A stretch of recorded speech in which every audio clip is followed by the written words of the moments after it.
Hey everybody, it's Scott and Warren back with the Evexia Exchange podcast. We are so excited this week. We have a dear, dear friend of the club and of Warren and I's, Lori Schwanbeck. Yeah. Good morning. Good morning. Good morning. Hi, guys. Welcome to the podcast. Thank you.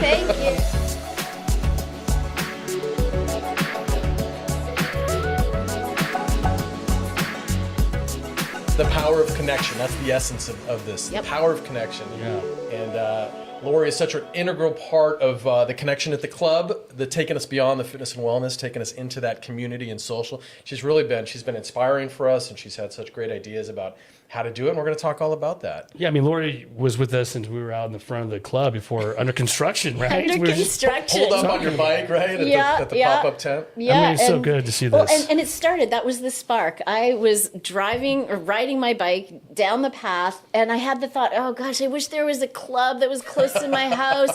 And then it was you and Kyla that were it was my little lemonade stand. Yeah. And I just loved my connection with both of you, and I thought, that's it. I want to do it. So the connection started with you right then and there. So tell us, I'm really curious. So we're getting off. I don't get off path, but I'm really curious. The club wasn't even. We were still in demo, right? It was just dust, and when you walked through it, tell us your experience when you walked through it? Or it was just a dusty shell. It was just a dusty shell, and I was aware of the business that was here before. Yeah. So I came in curious, like, what are they doing here? And I thought, what an amazing location. This is great. So the sense of vision that you had right away was really compelling to me. And I will say, the framing that you had around it, I knew that this wasn't just another gym, because I'd been part of gyms for a long time in my life. I really saw and felt the vision you had right from the beginning of making this a community space. And I thought, I'm curious about this. Yeah. And that's why she's sitting on our podcast right now, because there were so many people that didn't see our vision. I remember there was somebody walking through with me, and he's like, this is never going to work. You're during COVID. It's too big. Yeah. This community's not going to take it. And here we are. And he's eating his words. I know what you're talking about. He's eating his words. We're not going to say that on And every this. time I talk to him, because he's actually a friend, he just marvels. He's a heck of a businessman himself. Yeah. But again, I can't emphasize enough how much you've been part of building this community here and helping us understand what that means. Thank you. As a club. Yeah, it's really beautiful. Yeah. Yeah, Lori, for me, you're just an inspiration for me. I mean, we go back since we started the club, but I've gotten to know you a lot more with our retreats and the connection I have with you. And you're just a very special person in my life. And so I'm so stoked that you're here with us. And I can't wait to learn a little bit more about you.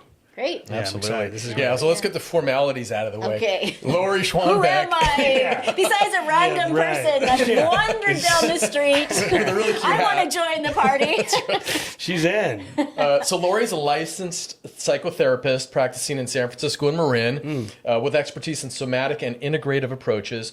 Hakomi, if I'm saying that, Hakomi? Yeah. Which I'd like to learn more about. Yeah. Mindfulness, interpersonal neurobiology. She's core faculty at Esalen Institute, which I had the privilege of being at a couple months ago. Still haven't been there yet. I got to get You there. gotta get there. It's beautiful. It's world class. Yeah. I can see you leading that place. The Modern Elder Academy, which I'm familiar with. A friend of a friend runs it, Chip Conley, who you're good friends with. Yeah. And the Search Inside Yourself Leadership Institute, as well as leading nature-based programs such as Awaken the Wild and Rewilding Our Feminine Nature. Nice. Interesting. Yeah. So that's sort of what your resume looks like. Tell us about yourself. Wow. Such a big open-ended question. There's a lot of things I do. People ask, what do you do? And I'm one of them. You're one of them. What do you do? There are a lot of different things. I would say the through line is I'm really oriented in helping people thrive. Like, what are the conditions that help us build lives of meaning, engagement, purpose, connection? And these are not on the show notes, and I'll tell you one of the reasons why this is really crucial for me is that I had a near-death experience 15 years ago, and I realized this life is short. And what are we going to do while we're here to intentionally create lives where we feel truly fully alive and engaged? And so that through line of connection to ourselves, to this life, to each other, is so foundational for me. So that's, whether it's through the Modern Elder Academy at Esalen, in my private practice, or here with the work that I do. It's powerful. Yeah, this is it, people. That's all you get. Tell us more about that near-death experience. To the extent that, well, I mean, just See, you went there. if you can. Yeah, I went there. He I went there. And You know, Okay. as much as you're comfortable So, with, yeah. and how, and sort of describe that pivot, like. Sure. Yeah. So, 15 years ago, I was training for a bicycle race, the Grand Fondo, up in Sonoma County, yeah. and I was actually on the route that was part of the race. And it's a very dramatic story. I'll just very condense it. I went off of a cliff on my bike, and the doctors were all amazed that I didn't break my back or my neck or die, frankly.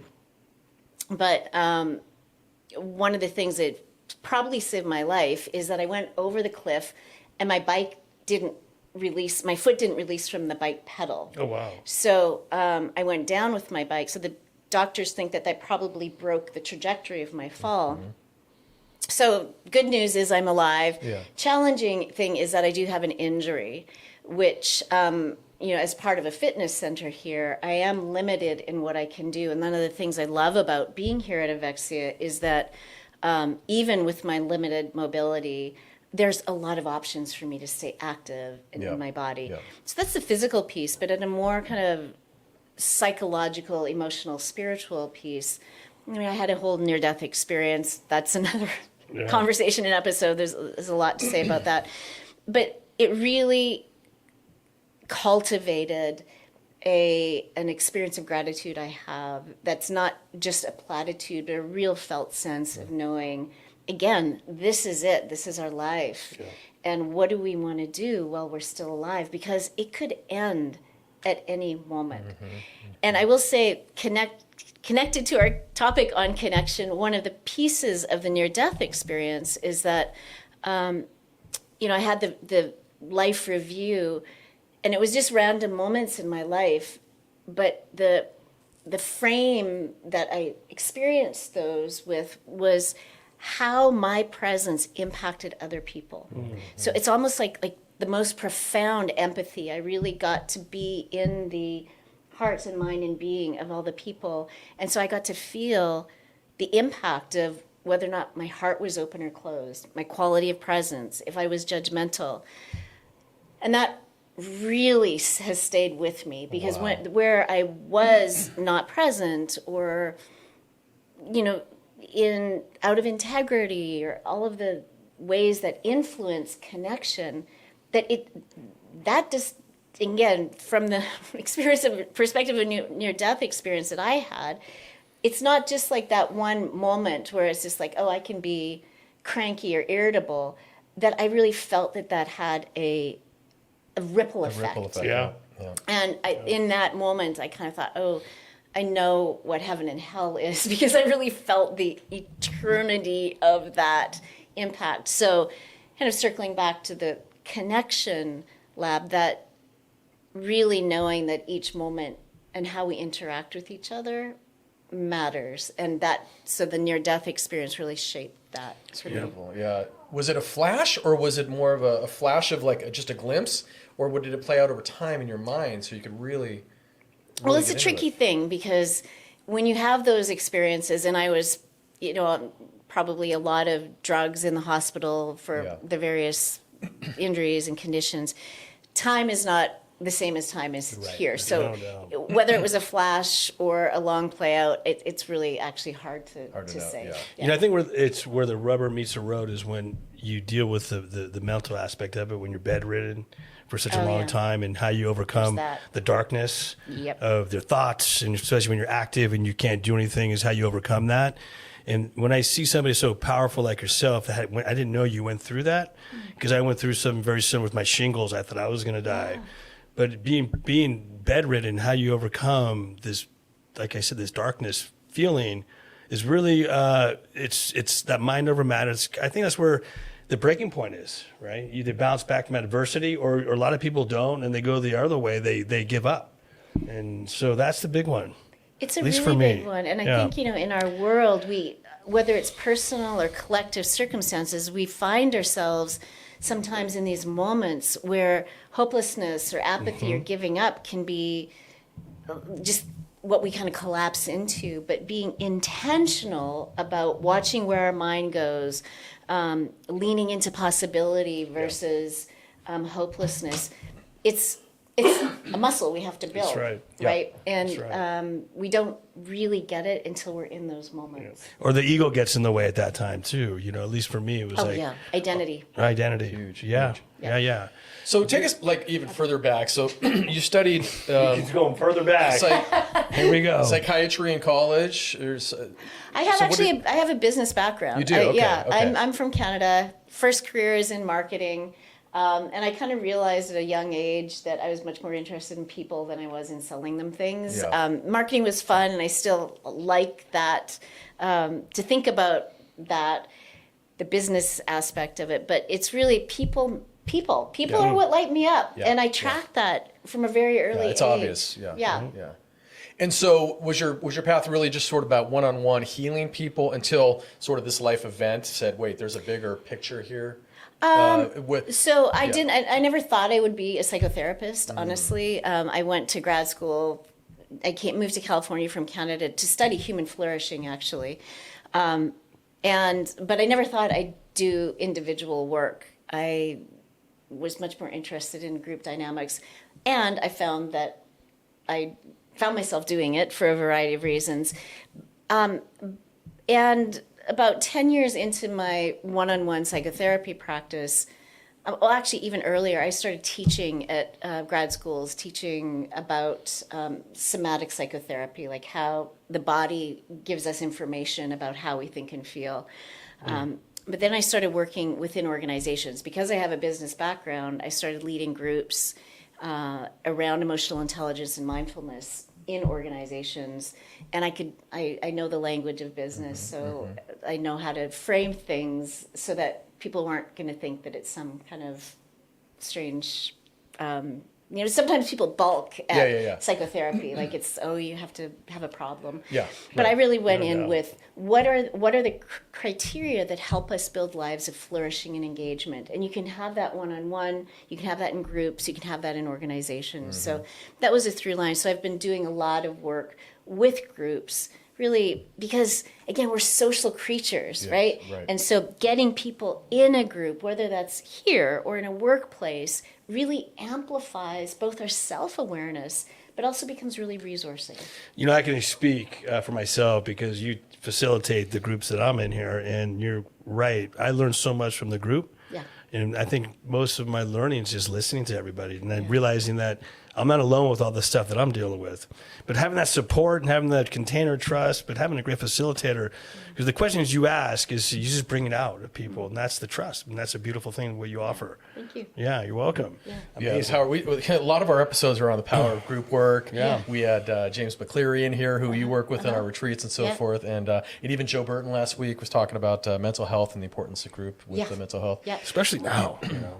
So I want to get into some of the stuff you're doing with us at Evexia, but to talk more about your philosophical framing. What are the things that really inform your work, stuff that you've picked up over the past life experience and through studying and group work? Yeah. Well, I will say the interpersonal neurobiology, the recognition that we are a social species. So Interpersonal neurobiology. interpersonal neurobiology. Give us a little more. Yeah. flavor Yeah, on that. That's a what good that one. means is my biochemistry, my nervous system, the biochemistry of my body is influenced through relationship. Yeah. Not just through other people, but our relationship with nature, our relationship with light. We are social species that is shaped and formed out of the relationships we have. People, environment. So interpersonal neurobiology recognizes that how I feel, how I think, the choices that I make is very much influenced by my relationships. And so, Interesting. we know that moods are contagious, right? Like if you go into a room and somebody's like kind of in a funky mood, you feel it. Yeah. You also feel it when somebody is elevated, Yeah. positive. Yeah. And that's one of the things I love about Evexia is you can really see, like in the change room or in a class or at the coffee area, if somebody comes in and they're bright, it changes the field. It changes each other. Yes. And there's a it's called a virtuous cycle. There's an amplification that happens. So when I go in and I bring in a quality of brightness, you respond, then that amplifies mine. Now, that doesn't always have to mean that you're toxically positive and like everything's good, but just a recognition that we absolutely influence each other all the time. And can we be intentional about that? And how can that then serve us if we're on a team and we want to elevate creativity or working well together? How can that, if I intentionally incline myself towards connection and something uplifting, how does that help me then have that difficult conversation I might have to have later in the day? And again, that's what I see happening at Evexia. People come here, I come here, I feel charged up, but I have to participate in that, right? Yeah, right. And then I go into my day feeling elevated. So anyways, that's one of the philosophical foundations is we are permeable and we are responsible and shape other people all the time. Another, I would say, foundational criteria of that, or philosophy, as you say, is recognizing that we are much more than our heads. We're a culture and a species that's over-indexed on the rational mind. We think that we can think our way through everything. Thinking is amazing, but we're also informed all the time about what's happening in our body, and that is not necessarily consciously recognized. But when my biochemistry changes, I think differently. It's anxiety, for example, right? Yeah. Right. When you get the anxiety, you know you're stressing about something or anxious about something. Right. Yeah. Or if I've had too little sleep or too much caffeine, or my biochemistry changes because of the amount of light I had. Our bodies influence our minds. Our minds just don't influence the body. So you asked what Hakomi was. Hakomi is really recognizing that the body stores information, how we hold our body. There's a feedback. It's called oh my gosh, my brain. My body needs to communicate with my brain right now. Yeah. Embodied cognition. How we hold our body affects how we think and feel, right?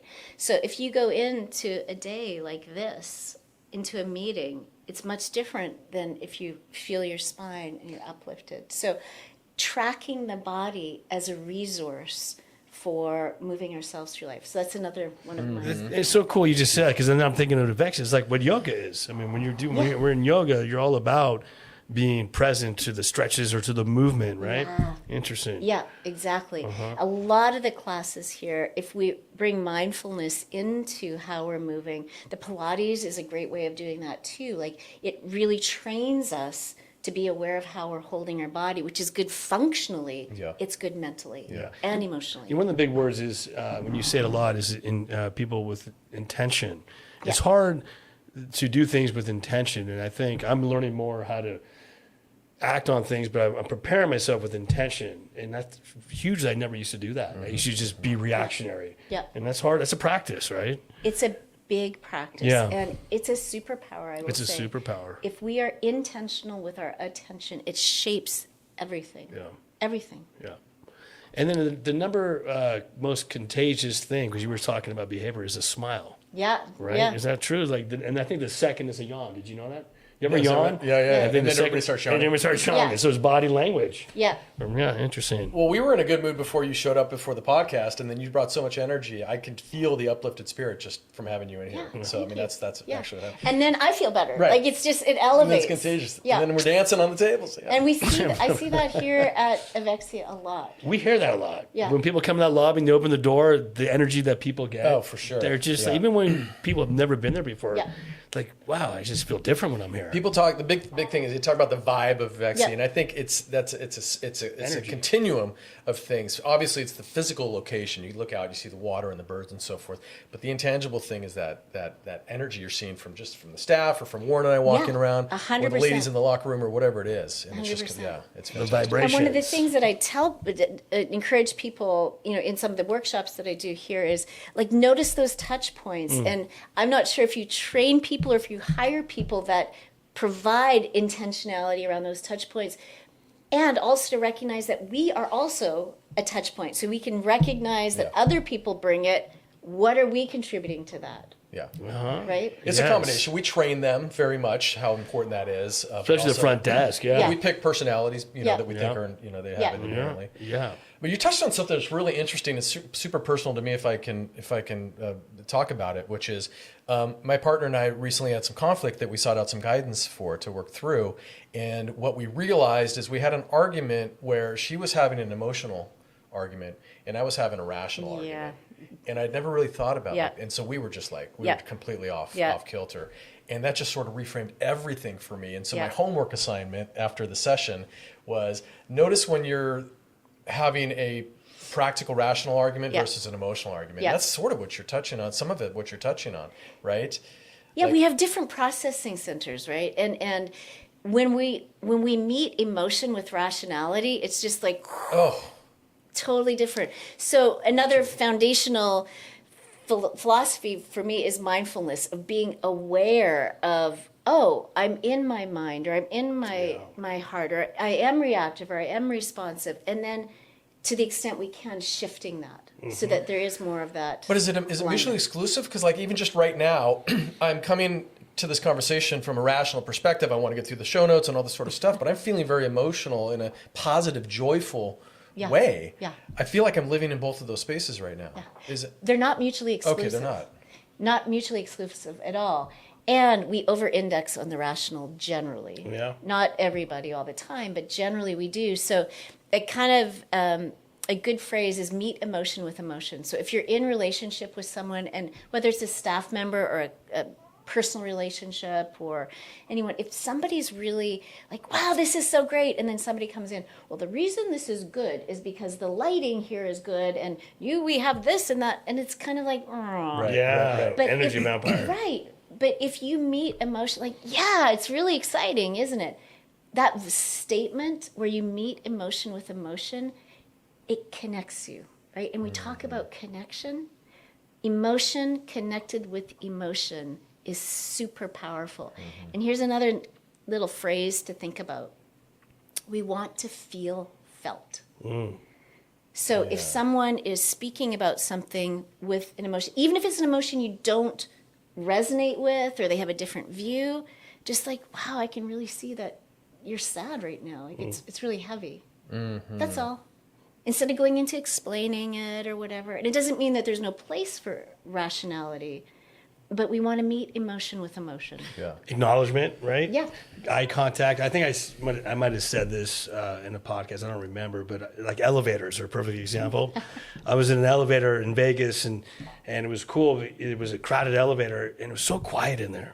So I decided to be that guy, turn around and face everybody in the elevator. Yeah. And it was an awkward moment for everybody and I should be the one that was awkward, but no one knew what to do because it's like head was down, but like, let's connect.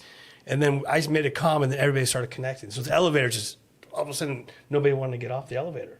It was really wild. It was really cool. Yeah. You broke the ice. I broke the ice. Yes. But and you're speaking It's the connection. You're speaking to something that's so endemic in our culture right now. We are a species that thrives on connection. Right.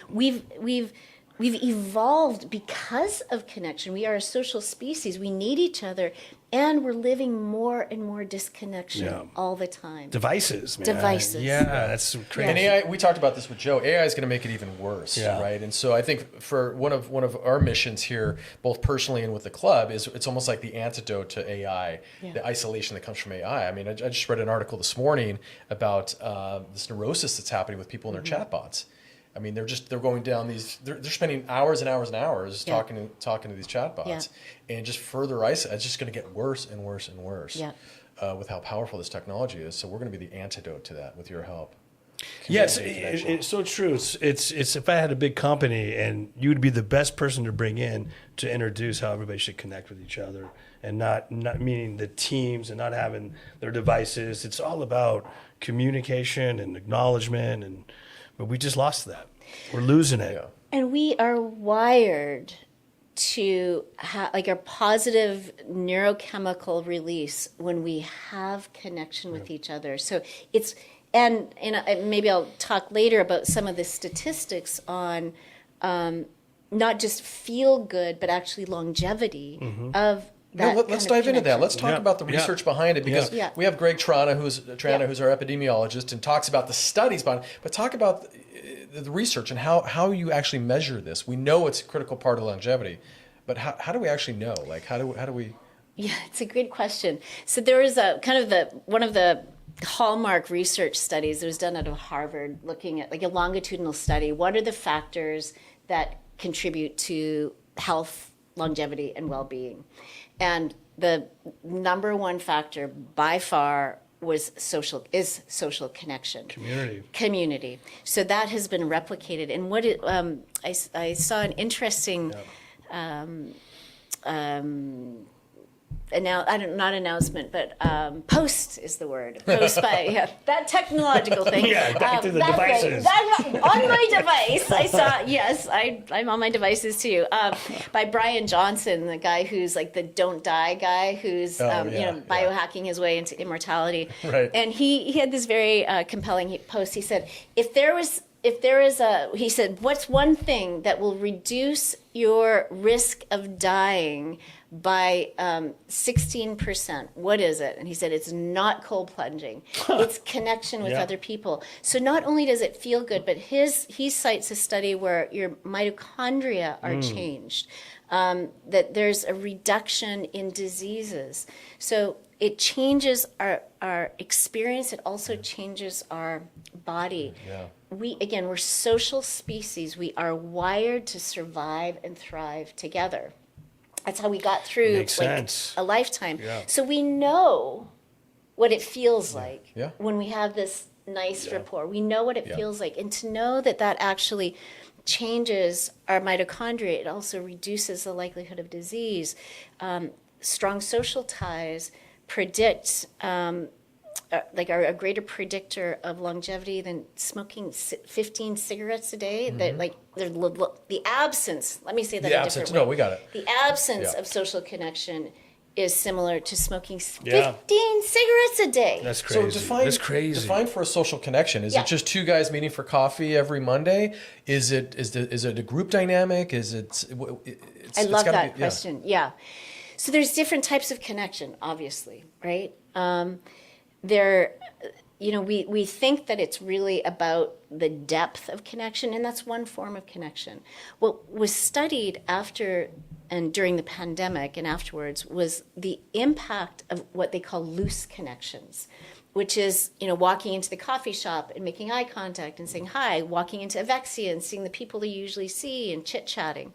Those loose connections are stronger predictors of our well-being than our deep relationships. Really? Wow. And the reason that the researchers speculate that is because it creates a sense of belonging. I'm part of something. Now, there's also a lot of studies that show that, of all the factors that contribute to depression and anxiety, having someone close to you that you can confide in is the number one variable that you want to make sure that you've got in there. So it's not saying that one is better than the other, and it depends on how research studies are designed. But with that in mind, I was thinking, I've got this model that I bring into some of the classes here, working with the idea that here we are a fitness center, and what do we do with fitness? We stretch, we tone, and we build. Right. And so for social connection, what's a stretch for us? Well, stretching is something that's a little uncomfortable. What you did in the elevator was a stretch. Yeah, exactly. It's making contact with someone that you might not usually do. And that doesn't have to be a profoundly deep connection, but it's like, hi, I see you, you exist. Yeah. There's something profound in that. And again, it's an amplifier. So that's our stretch. The toning is when you see people on a somewhat regular basis and you don't have necessarily deep connection with, but there's something that they're happy to see you. Like, oh, hey, hey, Warren. You just nice feel to it. It's like the energy or something, right? And that I experience that all the time here at Evexia. That happens to people all the time. All the time. Right. And again, that feeling of belonging, being part of, like, oh, hey, what happened with your kids last week? Or what was that trip like? To your point was also like with group classes, right? Yeah. Because you get them all in an abundance of people, they don't know each other, but they see the same people in that same class. You just, Exactly. it makes sense. Exactly. You feel part of something. Yeah. And that Robin Dunbar, who did a lot of work on the impact of our, like the social brain, he really researched the social brain.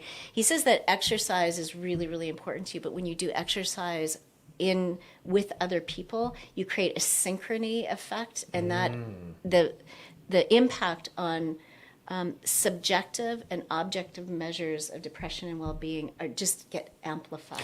Wow, that makes so much sense. Totally Even makes with the sense. personal trainer When you too. see- yeah, when you Connection see the- there. Yeah. Well, when you see this, you see these groups of people form bonds Yeah. that actually they take outside of the club, and Exactly. it usually comes from group classes that they do together. You probably have part of those, some of those, I think. For sure. Yeah. Group classes are an excellent example. And there's other reasons. Like when you move together, there's something called collective effervescence, which is elevating. It's Yeah. one of the pathways Wow. to awe, actually. So when you actually move together, there's something super nourishing for the brain. Yeah. And it happens even when you are in the gym and you're not necessarily in a class, but you see the people that you usually see at the TRX machine or at this set of weights, and there's like just an acknowledgement. Yeah. So we've got stretching, Wow. we've got toning, Toning. and we've got building. Yes. And that's the building of the deeper work, and that's the deep relationships that are built through vulnerability and shared experience. Our group classes our group the group work Yeah. that we do every other Monday. Is about that. I mean, I saw Jamie this morning, early morning, and when I see people from the group, it's just that connection we have is Yeah. the next level. Yeah. You did a big stretch with me, how we met. If it wasn't for your stretch, This wouldn't be here. you wouldn't be here. It was a with- stretch, yeah. it We was met at a restaurant, a bar, a couple drinks in, but Yeah. couple drinks in. you did a stretch. And I was That's having a really- business meeting with a mutual friend of his, and who introduced me to Warren and Lisa. And then my friend left, and I just saddled up, said, "What's up, guys?" To sabotage me and Lisa, That's- and that was it. And Like, see, literally, what's up? that's a great example of a stretch, and see Yeah. what happens. I mean, Yeah. And That's it was crazy. like, yeah. you know, when you were talking, Laura, I was just thinking of the workshop you can do here at Evexia about exactly what we were just talking about, the way to communicate or create relationships all under the Evexia. I mean, everything you just said would be such a great lecture for our members to understand. That's What- the connection lab. It really is. It is the connection. I haven't been to it He hasn't yet. been to it. That's one I haven't gone to yet. And I think that's a great segue because you have done lectures here. You have done lectures here. You have done. You've run a women's group here. You're co-facilitating the co-ed group. But the Connection Lab was this idea you came Yeah. to us with, which I thought was beautiful, Yeah. which took the stretching out of the lecture format into a sort of experiential format. Yeah. So let's talk about it. I thought it was beautiful. The name's beautiful. Yeah. It's been Yeah. one of our most popular things Yeah. that we do here. It's so much fun for me to do, partially because, so I do talk a little bit about the research and just the context that why connection is important and why it's atrophying. I mean, connection really is a skill. And like any skill, the more you practice it, the better at it you'll be, Yeah. Yeah, I right? can see And we that. are living in a time, as we spoke about earlier, where we are disconnected, and rates of loneliness, depression, anxiety, all of the things are as a consequence of a lack of connection are really going up. So you guys have created this space, but it's incumbent on each of us to actually extend ourselves with a stretching, toning, and building right. of how we create that connective tissue of within Right. within our relationships with each other, and to know that it doesn't have to be just those deep vulnerable connections, although those are really nourishing. You can make contact with people while you're waiting for one of the machines, Yeah. in the locker room, in the sauna. So the Connection Lab really grew out of recognizing that there's an opportunity here that you have set the stage for, and that when people learn and get invited actually to extend themselves, and then they feel the impact of Yeah. it, Yep. that becomes inspiring, and it just elevates the whole community. So it's not just about learning about the facts about it, but the Connection Lab is really about practicing, Building the muscles, working it. building those muscles. And I've been to most of them, and they're fantastic. And what I've always marveled at with group work as well as the Connection Lab is you get people in a room, you get the right setting, the right intentions, the right facilitator, and they can drop in really quick. Really quickly. To people they've never met before. Yeah. And all of a sudden you're talking about my relationship with my father or whatever it might be. And it's just crazy. People, I think, are just yearning to get into this area for feel themselves. felt. Yeah. You know, go ahead. I'm sorry. Well, and I'll just say that some of it's really deep and telling me about your father, and it's fun because playfulness is also an important way to connect. Right. So just to say, it doesn't, again, It's not all, it's not all therapy. No. Yes, that's good. That's a good call out. I was going to say, and it's a little bit depressing, a tad, but holiday season, the suicide rate goes up because of the loneliness that people are not connecting with, right? Amongst with the stress, but that's a big part, I think, of why people just collapse during the holidays. They don't have no connection, right? They don't know where to get it, where to seek it, how to. Or like I'm an introvert, so it's harder for me to do what I do. Yeah. But like you said, the more I'm in group, the more I can be in an elevator and throw myself out there. You're a perfect example, actually. You're the what do we call you? You're like the extroverted introvert. Yeah, professional extrovert. yeah. Right. Yeah. I mean, given to his own devices, he wants to be by himself. But the minute you put him with somebody else or with a partner or something, then he just blossoms. It's just wild. And it's really interesting. And that I think goes back just for me at least. Just trauma from my childhood that I'm working through, but it's the introvertness. It's hard to connect with people when you just can't get yourself to do it. Right, and that's why having an experience like the Connection Lab, where you have, again, you don't have to necessarily jump into the deep end, but you just you learn what it's like just to make eye contact with people. I mean, it's these little, like if you're wanting to build your body, you start with little exercises. If you're wanting to build your capacity to be a connected human being, there's elementals that we forget. In fact, I have an acronym that I've developed thinking about what are the constituent components of it, and the acronym is PEARL. And the P and this is really, how do we connect? P stands for presence. And so love it. It's really about, presence is about being open-minded, open-hearted, like really here. So I'm fully present, right? E is empathy. And empathy is the ability to listen to someone, even if you disagree with them, and recognize that their experience is valid for them. I mean, empathy means a lot of other things, but and not turning the conversation back to you, right? So often we say, "Oh yeah, me too. That happened to me," and then all of a sudden it becomes about me, right? So if I can just listen, that's like empathy. Your world's important to me. A is attention, and that's kind of the most basic. Don't be on your phone. Don't be looking around to see if there's someone more attractive, more interesting to talk to. Just really be here. The gift of our attention. It's really a gift. The the R is reciprocity. How much are you speaking? How much are you listening? How much do you initiate contact with the others? The exchange. And then the L is letting go of judgment. And just tracking that for yourself. Again, the mindfulness piece. Am I judging you? Am I judging myself? And because when we are judging, we're contracted. Connection requires openness, right? So PEARL. So those are some of the skills that I'm teaching within the Connection Lab. Basic stuff. Yeah. Can I bring that up on group on Monday? Sure. Because that's the first I've heard of it. I love it. It's a real pearl of wisdom. That's So the research is really interesting on connection. And there's this guy, Brian Johnson, you might have heard of him. He's like the don't die biohacker, spending $2 million on all the things. Right. And he had a very compelling post on social a few months ago.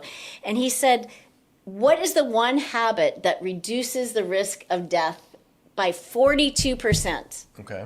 And, people like cold plunging or stop smoking, all those things, right? It's actually social connection. And he was reporting on a study that followed 2,000 adults and watched their habits of connection. And so not only did they feel better, there was 16% increase in the amount of physical activity they do because we're influenced by other people, Yep. and that's a really important thing. Yep. There's also, they measured the signs of the mitochondria and the biological aging. The people who connected the most, their mitochondrial aging dropped by 15%. Unbelievable. That's crazy. It's crazy. So not only does connection influence your mood, like that kind of contagion, it actually influences your mitochondria. So it's not just a feel-good thing. It's a longevity. It's a crucial metric for longevity. You know, and just to be clear, connection, right? It's just connection by saying hi. If you're at a restaurant, connecting with your waiter and just talking to them, right? Absolutely. It doesn't mean anything past Yeah. that. Yeah. Just connecting with people. Just lifting up your gaze Yeah. from the phone, usually, or, taking yourself out of your self-judgment, worried thought, and just, yeah. You know, it's cool. It's like people want to be at the front desk. We talk about, we train them all the time is acknowledge them when they leave. Yeah. When they leave especially, say Yeah. goodbye. When Yeah. they come in, if you remember their name, they just love being acknowledged. man. 100%. Right? And especially if you know Yeah. their name, it starts their day amazing. Everything's just all good. Yeah. There's actually, there's an industry study in the Just fitness tell me you love business of the top 5 things for member retention that a club can do. Number 1, say hello when they come in. Yep. And number Yeah. 5 is say goodbye when they leave. Yeah, Right? Then I- there's all the other, the stuff of what the fitness club's about. But it's crazy. You know, on an intimacy level, for me, it's so fun. I'm going to just get sidetracked. You always reference Kyla as your partner, so it throws me off when you say your partner. So start saying Kyla for now. It's like before Kyla will probably see this podcast. Go, you keep saying partner. So you I have know, multiple partners. Yeah, saying which partner this I have time? business partners, romantic partners, spiritual Yeah, partners. exactly. Yeah. So for me, intimacy, like connection, is a huge thing. So when I'm connected with Lisa, and it's just we make love, and I'm connected with her for like a whole week. It just feels like just the connection there. Oxytocin, really. Right. It's just a beautiful thing on intimacy. It's like, that's the power of making a successful marriage. So you wanted to be clear, you weren't making love to your partner or your business partner. right. Is that what you're Well, I'm trying to leave it clear up? Yeah. Yeah. Well, and just to speak to that, of course, there's the biochemistry when we make love, the oxytocin. There is also an oxytocin release when we are in, like right now, Yeah. our oxytocin is Oh, I'm flowing. feeling and, it. No doubt. and so there's a whole region in the brain called the prosocial region. And so acts of generosity, kindness, care, compassion, when we extend ourselves to others, increases our serotonin, increases our oxytocin.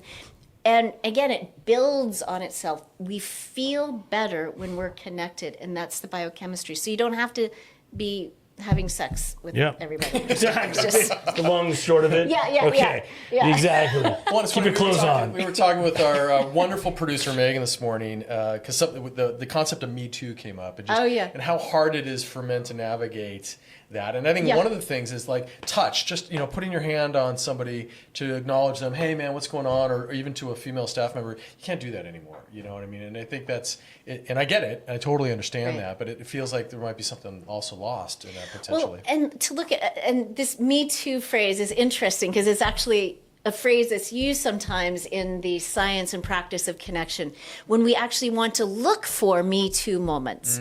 So what does that mean? It's not a Me Too, I was traumatized, but if we connect on something, like you might meet someone in an elevator or at a party or in the gym, and if you can find something that you share in common, oh yeah, me too, I love that that sunrise this morning was amazing, or me too, that class was really or I have those same energizing, shoes or whatever exactly. it might be. Yeah. So to look for that. And then it just weaves us into connection. And again, there's a biochemical hit that we get from it. It's wild. So everybody should just love each other, right? I mean, at the end of the day, Why can't we all just get along? just be happy, right? Well, we Just have to be we have to happy. be intentional. Right, and that's what I love about what we're doing here at Evexia. We talk about you create our own little blue zone, but if we can control what we're doing here, like we're doing, not control, but intentional. Provide Yep. and be intentional, influence. It's just what we're doing. It's a beautiful thing, right? Hey, before we take us out, I want to talk about this new curriculum you're working on, Vital Signs, which you told me a little bit about in the lobby, and I'm really interested to hear about it. Okay. Thank you for asking. I get really vitalized talking about it. So I was thinking about, as we age, we're always tracking our vital signs. Our doctors are tracking all the things. Heart rate, blood pressure. Oh. And that's important, right? For sure. There's also all these other, like we do it here at the gym, the VO2 max, our Aura rings, like sleep scores, HRV. Again, really important. But if we're tracking, like what are the metrics? If vital signs are actually tracking vitality, how do we really track vitality? And I will say that vitality is a subjective experience. By subjective, I mean it's not necessarily something that we can measure by a device, but it's how alive we feel. So I guess I'll just ask you, like when you feel most vital, what is it that you're doing? Having sex? No, I'm kidding. I see a pattern here. No, For me, it's riding motorcycles. Yeah. For me, it's being in group with people that I love, or even just connecting with a brother. Right. Self-care, Yeah. working out, surfing, all the good stuff. So nature, people, the exhilaration of like pushing yourself. Yes. And so these moments happen a lot in our lives, but if we're not present to them, we're not feeling the benefit of vitality. Correct. Love that. So in order to really create a flourishing life, to support vitality, it's recognizing when we're doing something that's diminishing our vitality. I just got off a plane in New Mexico last week, going through this gorgeous landscape, and I was being picked up by a car service. I picked up my phone and started scrolling, and then I remembered, oh yeah, actually I'm tracking my vital signs. How do I feel right now? I felt kind of apathetic, dull. It's a habit. Picked it up, and I instead looked outside, blue sky, horizon line, and I immediately felt elevated. And I started chatting with my driver, who was this really lovely man.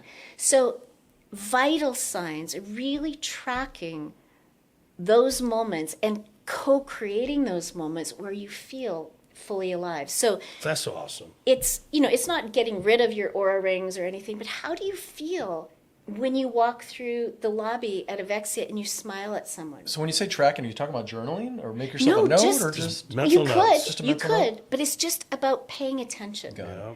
So, and then intentionally building more of those moments into your life. And, we want to add more years to our life. We have all the data. This is adding more life into our years. Yes, I love that. And so, again, coming back to our environment here, I feel good when I've engaged with someone at Evexia. I feel good when I pause and take the moment in the dressing room to comment on the cool shirt that somebody has, versus if I don't do that. And those micro moments of connection are researched a lot by emotions researchers, and show that you build those micro moments of connection that create a sense of vitality. That has a profound impact on our sense of well-being, our social cohesion, and creates a community that is where connection brings more aliveness. Yeah, that's so cool. love it. Yeah, that was amazingly well said. It's almost, Lisa and I, we're starting to get better. We leave our phones, we go out to dinner. No phones at the restaurant, Yeah. right? Keep them in your car. Habit. And it's crazy because when your phone is there, you're automatically you're going to look at it. And I love when people take their phone, they put it upside down on the table, thinking that's going to help, right? And it never helps. It's just a perception that I can't see the screen, but it's still there. I do that. You do that? But it's because it's uncomfortable in my pocket. Right. Yeah. But I should leave it in the car. We should. There's We should start research doing done that It's crazy. even a phone turned upside down diminishes the capacity we have to pay attention. Yeah. Yep. Partially because there's a part of our brain that's tracking, that knows it's there, Yes. that's anticipating maybe an interruption or wondering about who's liked our post or emailed us. So, yeah.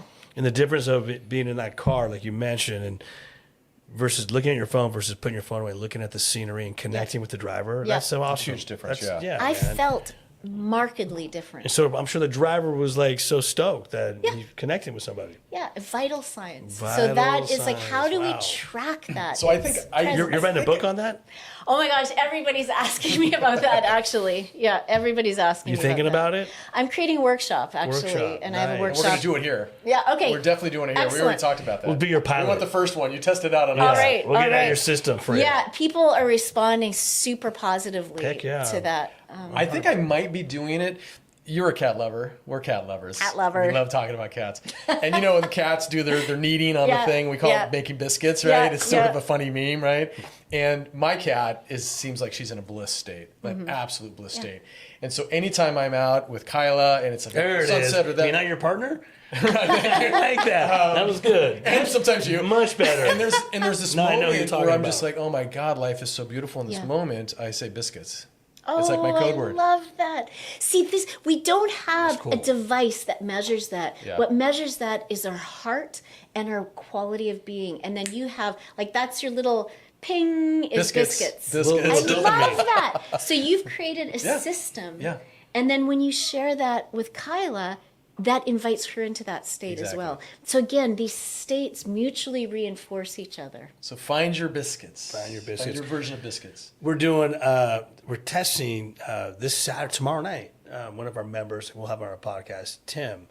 He plays the drums in a big band, and he just stepped away from the band.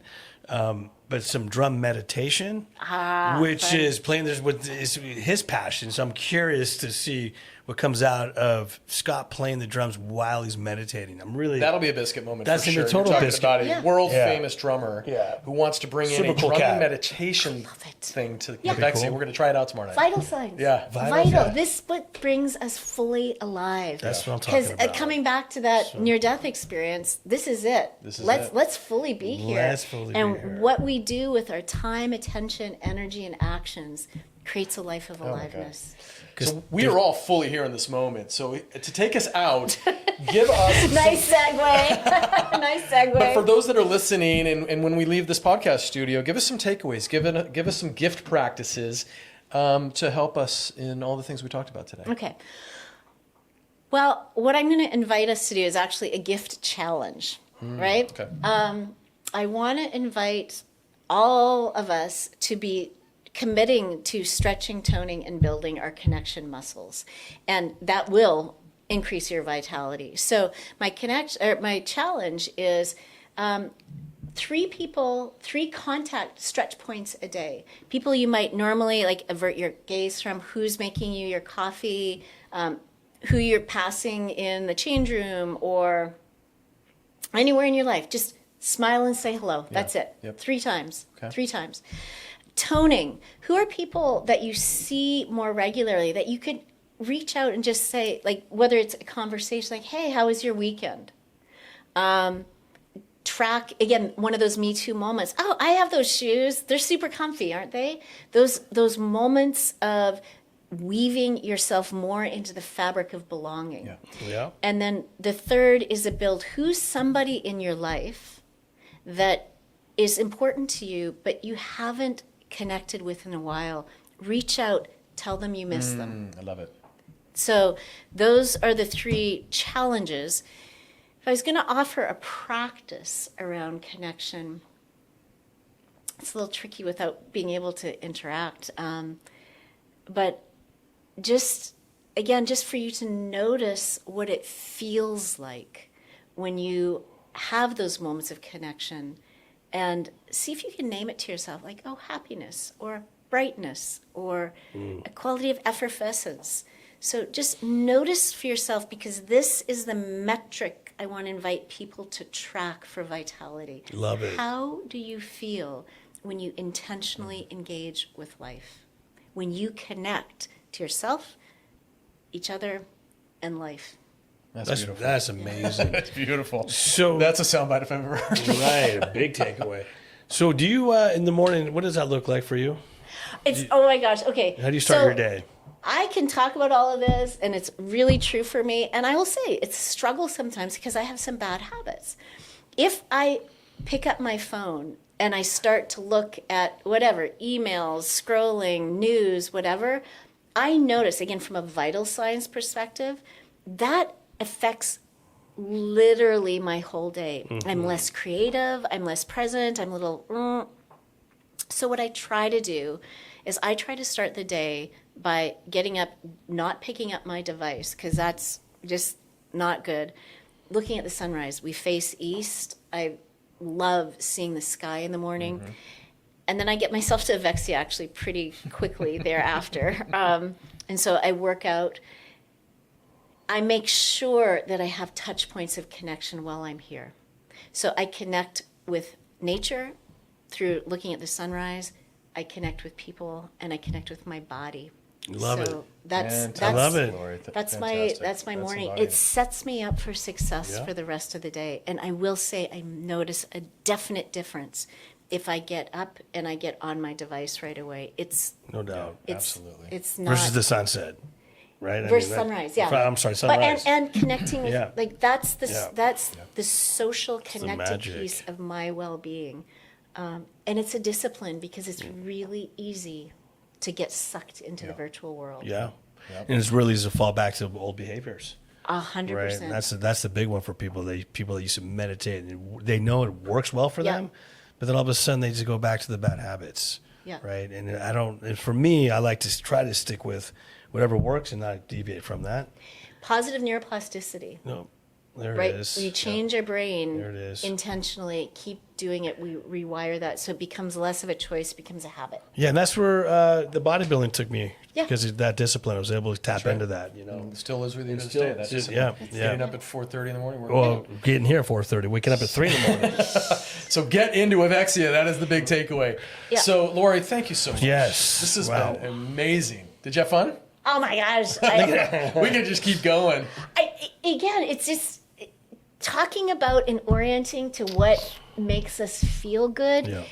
It's not a bypass for the hard stuff, but it actually creates a capacity to meet those harder moments in life. Yeah. So well said. connection broadens and builds our internal resources. So orient to what brings you alive so it helps you with those other points in life because they're going to happen. So to all the listeners, go connect with people. So, and if you want more of Lori, we're putting our 26 calendar together. So look for the Connection Labs for Yep. sure. We'll do probably, 3 or 4 next year. We have some more men's and women's groups coming out. So hopefully those will be on the calendar and some opportunities for you to do that. And then we've got our co-ed retreat, our weekend retreat coming up in January. You guys did one. It was very successful. You want to talk about that a little bit and what people could expect? Well, at least from my standpoint as a participant, and it was wild for me because they're all the members. It elevated me. Then every time I do it, it just get elevated.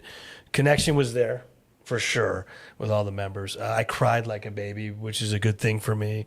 I got vulnerable, and it made me a better person than I was yesterday. I mean, so it's just I can't speak enough about the group work and the facilitation that you did with James, man, and that was just magic.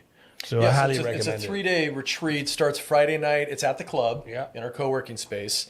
With the refreshments and lunch. All day Saturday and most of the day Sunday. You want to give us a little sneak peek and how you guys approach it? Yeah, this is really of that stretch, toning, and building of the muscles of connection. This is really the build. This is really where we go in and we create an environment that's held a container of confidentiality, of an invitation to be vulnerable, recognizing that vulnerability really builds connection to ourselves and others, because so often we go through life with a constructed sense of self, right? This is who I need to be in order to be liked or to be approved of. And we're saying, okay, yes, and who are you underneath that? Yeah. So it really allows us to drop into the essence of ourselves as a human and relate to each other in that way. And it's very intentionally constructed so that people can feel comfortable with their discomfort in opening to that, but they feel held in a space where they're respected, validated, and seen. And it's beautiful watching with both the Connection Lab, but also this retreat, how that changes people's interactions outside of it. God, yes. You know, just the depth of connection. That's the building. So it's a rare opportunity for us to step out of the social self into the more authentic self. For sure, well said. Well, thank you for all that you do with the club. We love you very much and being such a gift to this membership. Thank you. Thank you for being on our podcast. Yeah, thank you, Lori. Appreciate The you. Evexia Exchange, that's a wrap, brother. That is a wrap. We'll see you next Till time. next time.